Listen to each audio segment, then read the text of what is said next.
Hello everyone, Crash here, this RTA Motorsport. So today what we're going to do is finally go over my review of the Fanatec V2.5 wheelbase. Here we go. Welcome to RTA Motorsports.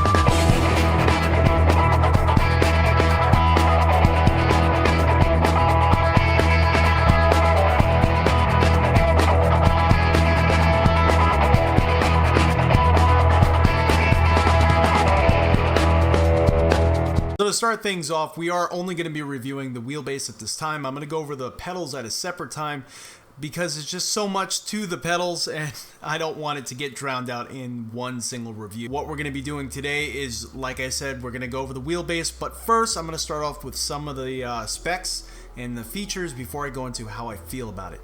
The torque on the Fanatec V2.5 steering axis is about 8 Newton meters. Degrees of rotation is anywhere between 90 and 900 degrees of rotation. The main material used in the body of the wheelbase itself is CNC machined aluminum. It does have a quick release. That's one of its more popular features of it, is the fact that it has a little bit more true to life of a race car like quick release mechanism. The wheels do not come with the wheelbase itself. All the wheels are sold separately.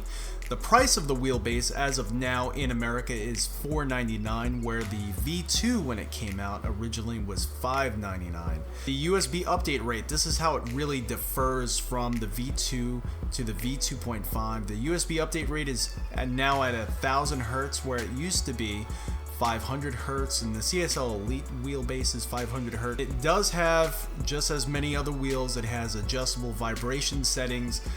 This has adjustable brake force within the wheels themselves, but it's not something you could adjust on the wheelbase. Does have an adjustable drift mode, and this one here, they kind of call it an advanced drift mode. I'll go into that more in just a moment. Adjustable spring, shock settings, force feedback settings, linearity, sensitivity, and you could all tune these settings through the wheels themselves, not the actual wheel base. Cooling system used in this is it has two fans. It has one positioned at the back and one positioned at the side. The positions of the sensors, it does have a dual magnetic hall sensors. That seems to be the common type sensor used in a lot of the mid-range wheels like this one here. And of course it is Xbox One ready and PC ready as well.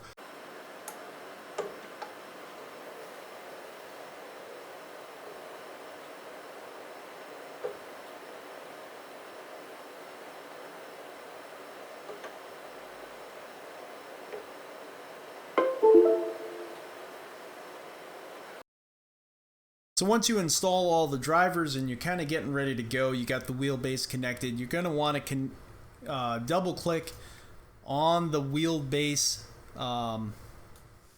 logo here, and what that actually does is just brings up the window for the game controllers. You could access this just by going to your search and just typing in game controllers, and the same window will pop up. Now we have the wheelbase off, and that's why nothing is showing up there. Let's turn the wheelbase on, let it calibrate, and you'll see everything show up in just a moment.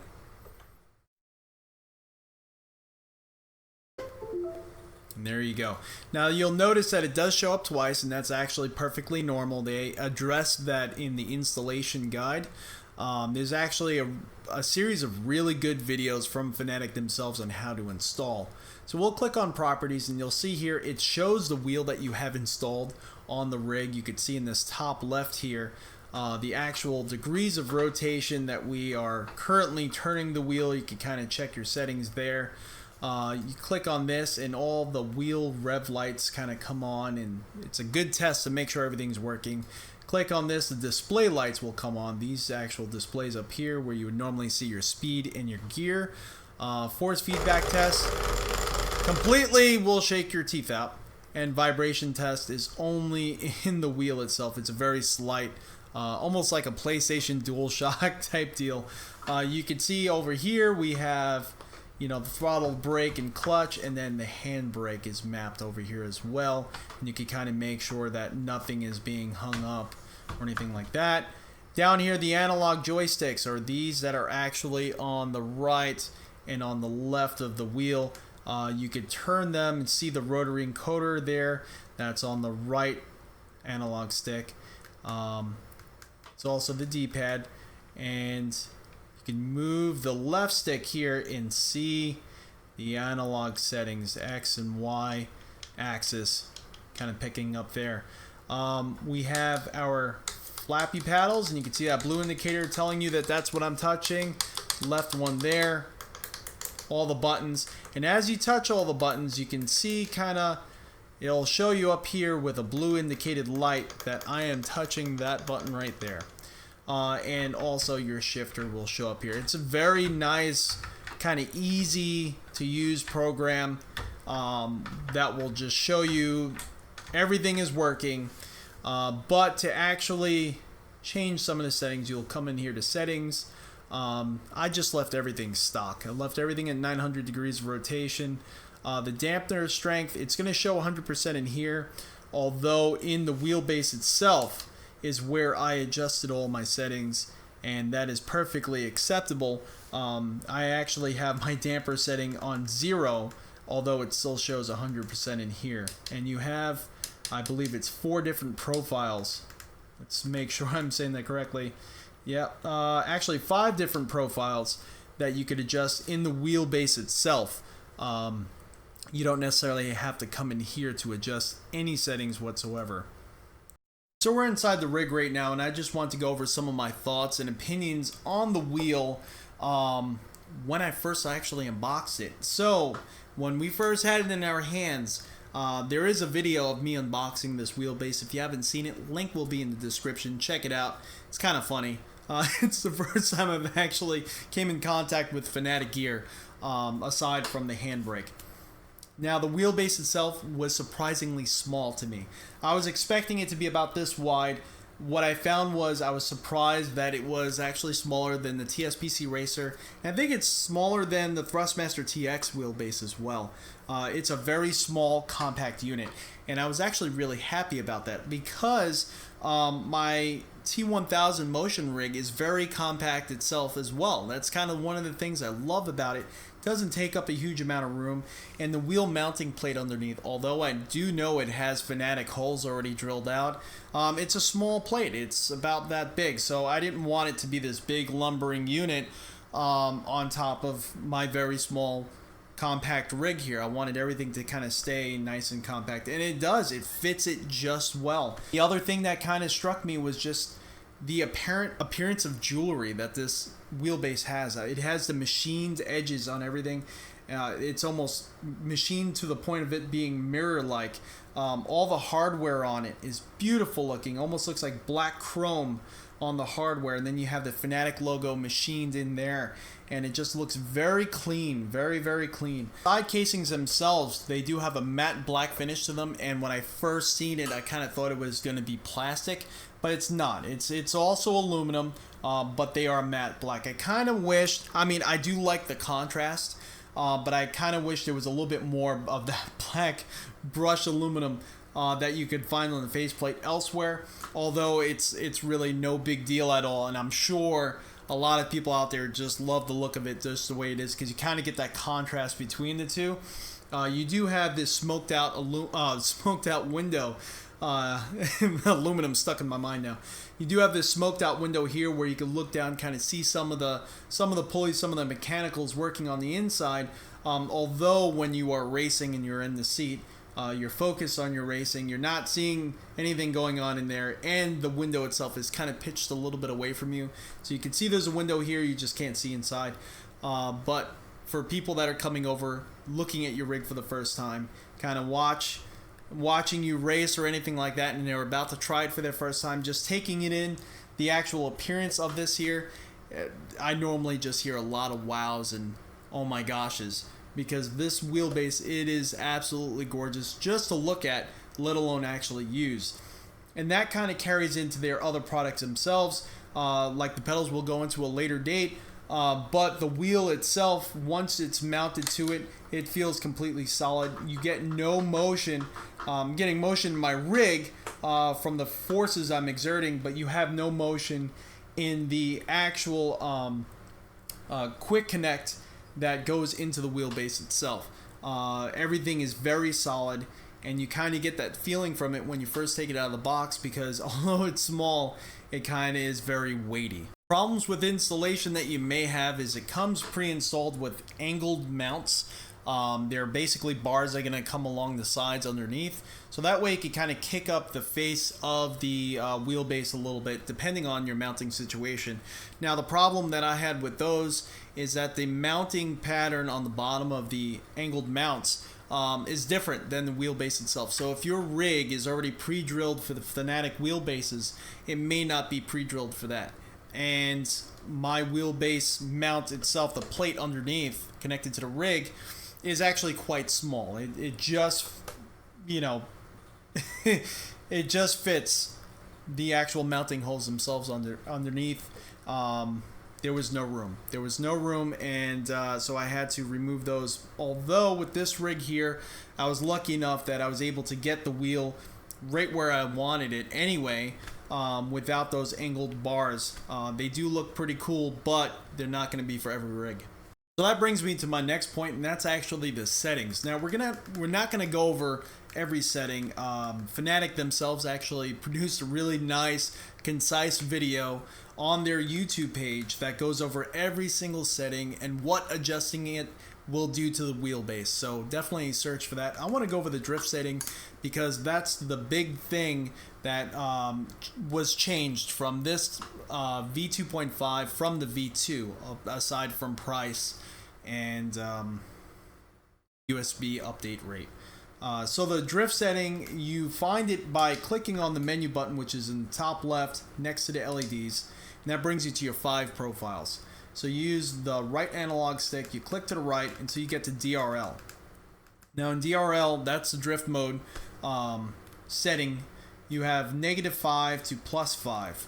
On the off setting, supposedly according to them and some of the reviewers that I have watched and spoken to, when you set it to off, that is kind of the closest you can get to in this setup to somewhat simulating a direct drive wheelbase. It's not going to be just like one.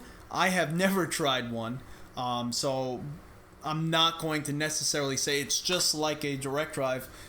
I don't think so, but I can't really say because I have never tried one. But it's supposed to give you no resistance, no mechanical resistance at all, just pure force feedback at that point. And I can attest that it feels pretty neat.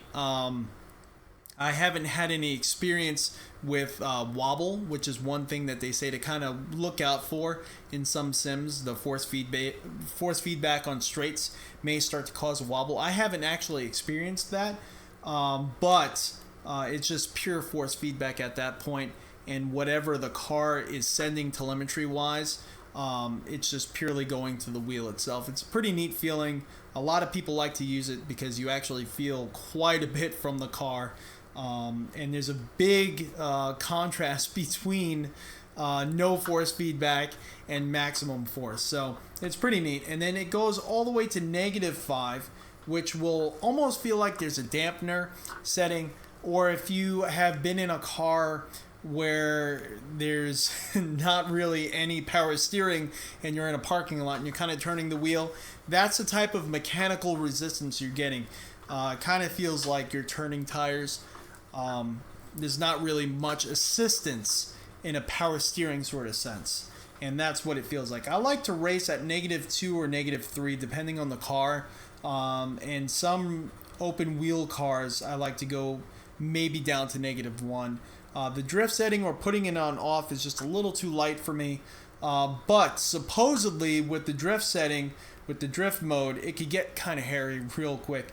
So if you start going in the positive side, like 1 through 5, that's where there's actual assistance, and it's supposed to, depending on how you turn it, help you with the counter steer.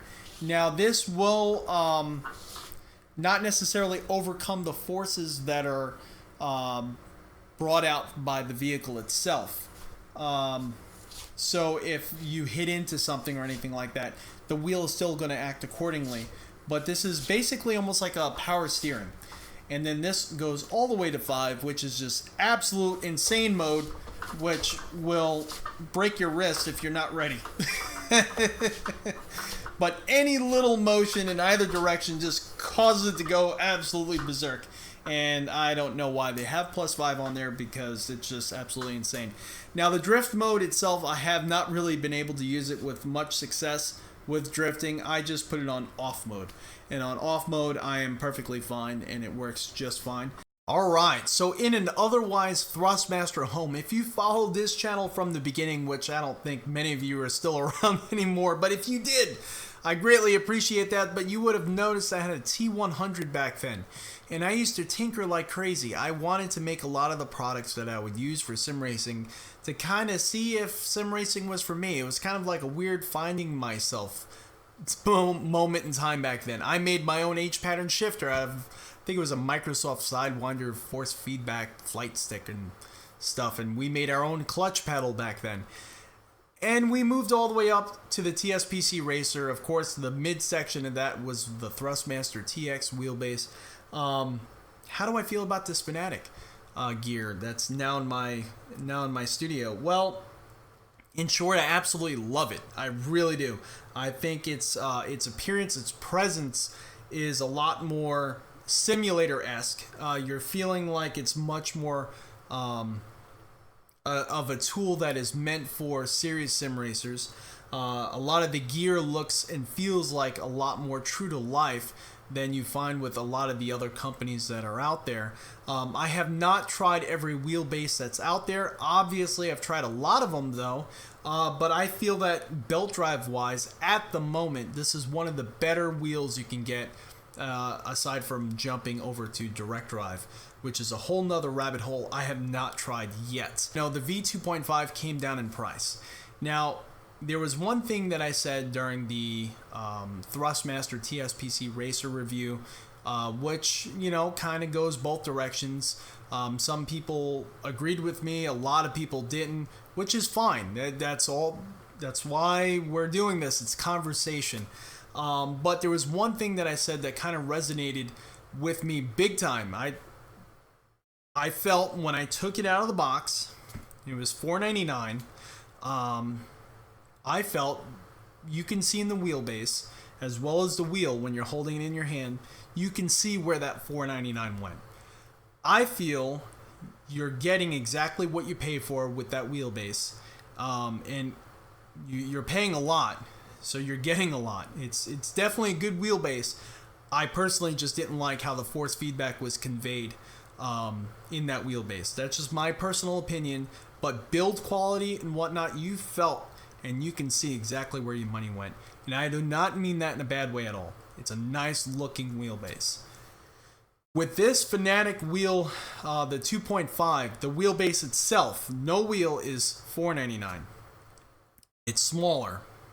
But when I took it out of the box and I looked at it for my first time, and you could see in that video, the unboxing video we did, I felt you're getting a lot more for your money than I was expecting. I felt that wheelbase is still worth the $600 that they used to charge for the V2, and I think the V1s were $600 way back when. It just looks like it's worth a lot more than the $4.99. And that's kind of an interesting thing, because in sim racing, most wheelbases are falling within categories, and they never try to be something that they're not. They never try to, almost overextend their reach. You have the TX and the T300. They're nice entry level / enthusiast. Like, you're starting to get into the enthusiast wheelbase, and they're awesome budget wheels. And then you have the TSPC Racer, which seems to kind of compete with the Fanatec CSL Elite. But I think build quality-wise, the TSPC Racer felt like a more substantial wheelbase. Then you have the Fanatec, which always seemed to be towards the crazier end of belt drive, as far as prices and gear and just how it looks. Always was a lot more of the jewelry side of it. It has stronger force feedback, but it always was at that higher end price range, and it never seemed to try to make itself like a budgetary wheel. It never tried to step down But every wheelbase seems to stay in its own category, and that's kind of how it's always been. Depending on how much you want to spend, you kind of fell into a certain category. You know, you had the Logitech G27s all the way down the ways, even though when the G29s came out, they're hella expensive. Anyway, but you're kind of getting what I'm saying. And I feel that when this Fanatec V2.5 came out, it kind of like dropped itself somewhat into some weird mid-category, where it's kind of now starting to take some Thrustmaster fanboys, like I was. I was a huge Thrustmaster fanboy. Actually, some of my iRacing cars still say Thrustmaster on the side. And they're starting to sway them a little bit. They're actually bringing up that conversation. Well, now the wheelbase is $499. Should I go TSPC Racer or should I go V2.5? You know, where do you go now? Because now the lines are starting to get blurred. And now you have direct drive, which is kind of taking the spot that the Fanatec V2.5 had for a long time. So it's like, where does the Fanatec gear kind of lie? It's still really expensive. It's still $499, but now the lines are getting blurred as to the categories for that upper mid-range sort of wheelbase. So it's a very interesting time to be a sim racer, and it's kind of freaky at the same time because now you can't just give someone a direct answer. Be like, how much do you want to spend? What are you looking for? Boom, that's where you go. Well, now you have competition within certain price brackets. So my opinion is you have for $499 the TSPC Racer, which comes with an F1/GT3 style rim. It's like an open wheel rim. Or you have just the wheelbase from Fanatec and you have to purchase your own wheel on top of that. For me, personally, it's a no-brainer. Go the Fanatec route. In the end, you're going to be spending a little bit more when it comes to shipping and whatnot, because sometimes the Thrustmaster TSPC Racer can be had on Amazon and whatnot, and if you have Amazon Prime, you could get good deals on shipping and so on and so forth. But I feel in the end, I'm happier with the Fanatec V2.5 than I was with the Thrustmaster TSPC Racer.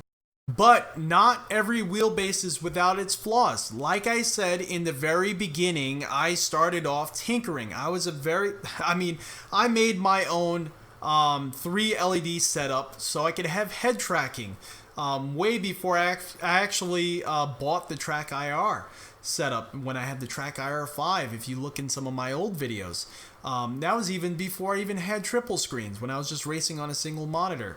And then I even went as crazy as to try to make myself my own Oculus Rift when the DK2s were out. I used to tinker like crazy. So I have been kind of criticized at times when people say, how do you call yourself a sim racer but you don't like to mess with settings? I do. But as time progressed, I have more things on my plate. Time is a little bit of an issue. So I kind of like jumping into things and just going if I can. And that also has fallen into my sim racing career, where I don't really focus on my setups anymore because of time. I would like to focus on setups more, but I can't. It's just, it's getting to the point where time is an issue. And if you're like that, you're going to understand what I'm saying right now. Thrustmaster wheelbases, I found, felt better out of the box. Just throwing it on and going. You could do some fine adjustments. There's a lot of just like base level, take the dampener all the way down, put the force feedback around 70, and then just try that, spring and whatnot. This wheelbase itself, I felt there's a lot more fidelity coming through the wheel itself. The force feedback is stronger. You're feeling a lot more things than you were feeling back with the Thrustmaster TX and TSPC Racer. So I felt like out of the box, it required a lot more tuning.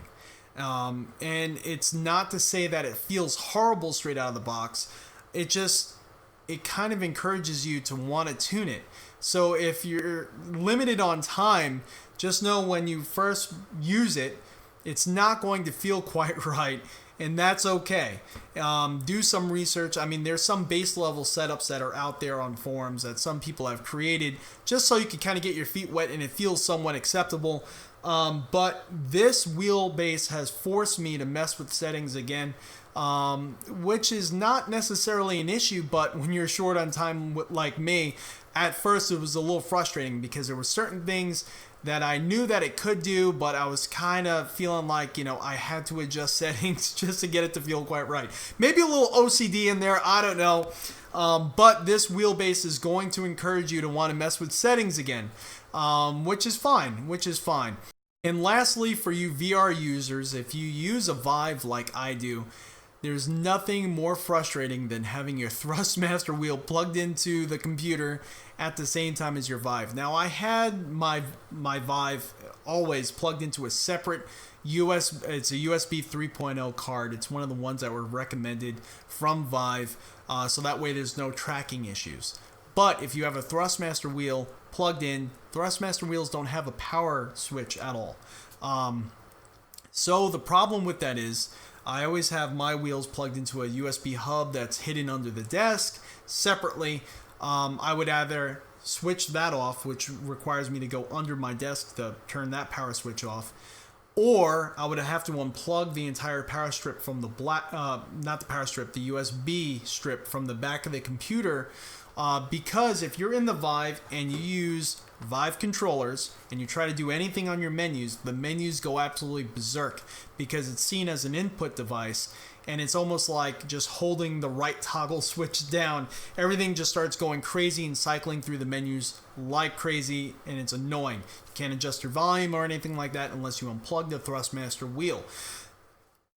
That's where this one comes in, and that's where I absolutely love this wheelbase, because there's a power switch right on the front of the wheelbase. You turn it off, it's not seen by the computer.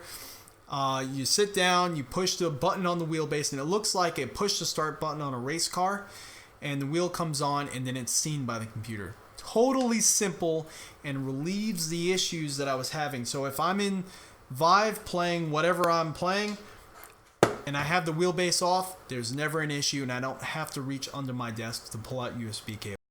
So in short, I hope that actually answered some of your questions. I know this was kind of long and drawn on, but I really wanted to cover all the bases that I possibly could.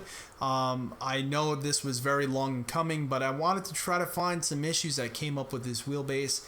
And the only thing, like I said, that I was able to really figure out was that this wheelbase definitely demands your attention when it comes to settings. So besides that, this wheelbase has been phenomenal.